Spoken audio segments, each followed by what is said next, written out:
know. Okay, guys. Hey guys, welcome back to the WODdoc Project 365, episode 480. It is my honor today to introduce one of big inspirations in my life going up through the rehab world and through chiropractic school. This is Dr. Craig Liebenson. He's one of the founders and has to be one of the forefronts of all rehabilitation stuff that I've learned.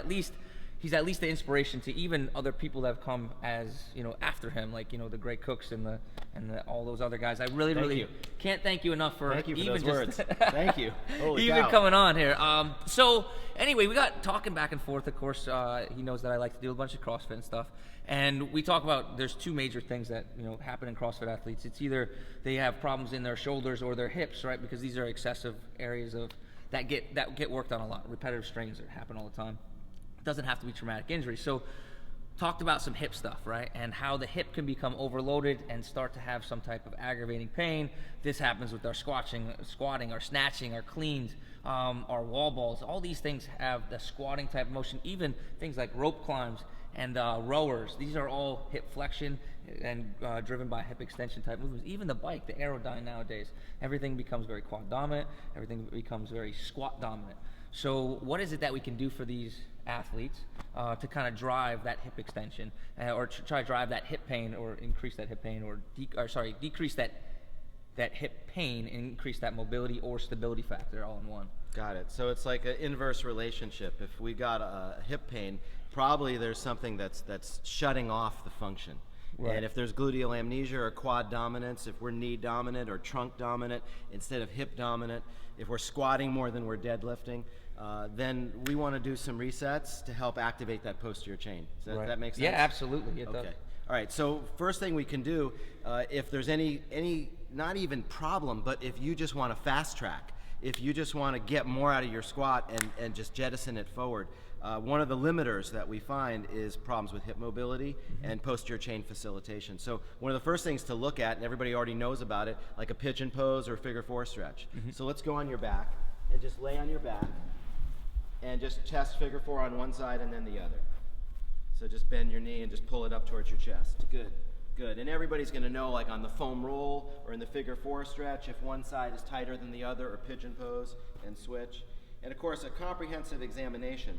And we can see the right side definitely looks stiffer. Yeah, it's absolutely stiff. And it may either be a tightness or a pinch. This one looks like we kind of stopped. Yeah, it's a tightness in that posterior glute region. Okay, so we got a couple things. Number one, we're going to do kind of a developmental reset. So let's flip on your side, face that way, and come over here with your head this way, face that way. We're going to get into McGill's side bridge first of all. So prop up on your forearm. And developmentally, this is the 7.5-month position of a baby. So what we're going to do first is just let everything sag, and now just push off the ground a little bit right here. So we pack the shoulder, we align the spine in the frontal plane, and we also align the pelvis. We get 3 for 1, and now fire your hips forward. It's like a squat on your side. So we've just aligned the ear and neck and shoulder, GH joint, glenohumeral, the hip, femoral acetabular, and the knee. Like we can drop a pane of glass. We're avoiding any kind of rotation. And now sit back in your hips and fire again. Good. And sit back in your hips and fire again. So that's the beginning is McGill side bridge. Now relax down, and now we go to split stance. Because we're not just interested in our squat, we're also interested like in our lunge. So after, we do a clean, then we got a jerk. Yeah. Or we have a tennis habit or golf habit or some other sport outside of CrossFit that we like. Yeah. Heaven forbid. And it's triplanar and it's out and we're playing. And so we do a lot of stuff in these positions too, and we got to drive through. So let's drive through. Just turn your waist. Don't even lift yet. Okay. Just roll and back and roll and now hold it. So we've got that nice rotation. And now we're going to lift the hips. That's it, like the side bridge. And now lift the foot. And what that does, it gets the lateral deltoid here to work like crazy. It's strong here, we're stable, we're rooted. I can't lift that for nothing. Place your palm down, good. And don't let me push there, good. And back and down. And we'll do one more. Fire, hold it. And now this knee is gonna come forward. Just tap my hand and go front and back. Good, so the core is stable. Bottom shoulder, bottom hip, bottom knee, one line. It's the glute that's opening us here. And just tap here. So we call it a disassociation pattern. Good. Breathe in through your nose, out through your lips. Or if you want to think about the breathe right strips, breathe through the strips and out through your lips. That's it. And now relax back and down. So that's number one. Now number two is to grab the weight here. And what we're going to do with the weight, I'll show you first. What we're going to do with the weight, this is kind of a wimpy weight. I got you. We need more. Need more okay. weight. But what we're going to do, this helps to automatically stabilize the pelvis in the frontal plane. We just raise. We'll see. Oh, we're just going to hold this overhead, and now what we're going to do is we're going to do a little bound. So since we're after the right leg, I'm going to kind of run a little bit and then jump, walk, jump. So it's like hopping or jumping, or it can be like a skip and a bound. Doesn't really matter, but I'm getting a lot of hip extension. Right. So we're going to focus on the right leg. So we're looking at explosive power, explosive extension of the hip. Yeah. Right now we're just coordinating the movement to start.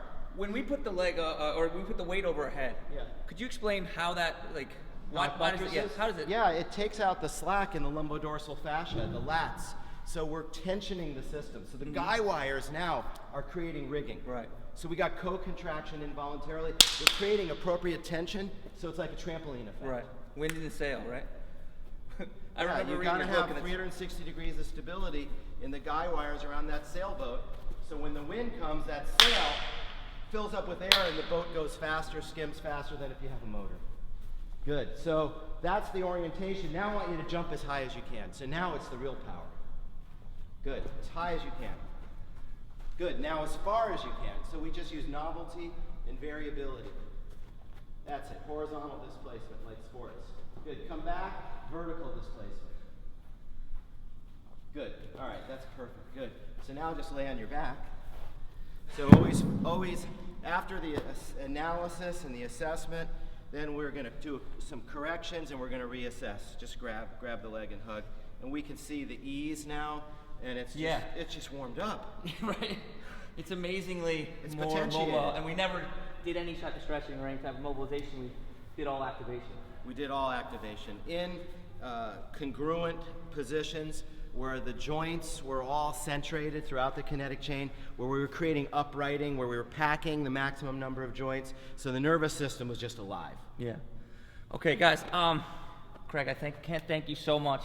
Can't you. thank you enough. Thank you so much. Thank you. And guys, I don't know if you guys have watched any things that he does. Hopefully, if you're not, you should be. Rehab to Performance is a great course that we had. Yeah, and my Instagram is C. Liebenson. C. Liebenson.